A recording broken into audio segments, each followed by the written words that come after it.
What if one of the most innocent comedies in television history was secretly reflecting the fears, tensions, and strange social rules of an entire decade? At first glance, Gilligan's Island looks simple.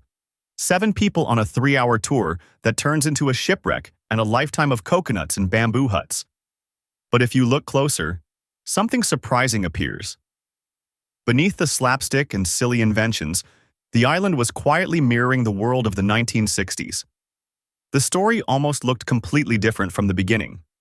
In 1963, before the series even aired, the original pilot titled Marooned featured a cast that modern fans would barely recognize.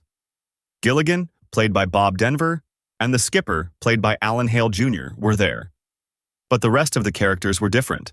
Instead of the brilliant professor and the iconic duo of Ginger and Mary Ann, the pilot included a plain schoolteacher and 2 office secretaries. It worked on paper, but something felt flat. The creator, Sherwood Schwartz, realized the problem. A survival comedy couldn't rely on ordinary personalities. It needed larger-than-life archetypes. So the show transformed. The teacher became a genius scientist. The secretaries were replaced with a glamorous movie star and a wholesome farm girl. Suddenly, the island wasn't just a place. It was a miniature version of society. That decision changed television history. When the show premiered in 1964, audiences weren't just watching stranded tourists. They were watching a social experiment. Each character represented a different slice of America. The working-class skipper, the clueless underdog Gilligan, the intellectual professor, the small-town innocence of Mary Ann, the Hollywood glamour of Ginger, and the wealthy elite in Thurston and Lovey Howell. And that last pair created one of the show's most fascinating tensions.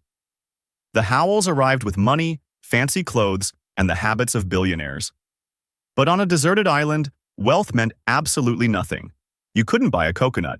You couldn't pay someone to fix the boat. Week after week, the show quietly poked fun at the idea that money equals power. Suddenly, the richest characters were the most helpless. But the island also echoed deeper anxieties of the Cold War era.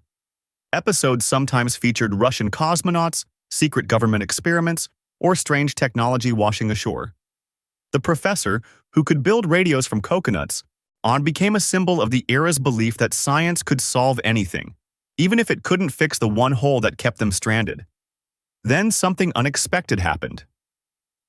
In 1967, after only 98 episodes, the show was canceled.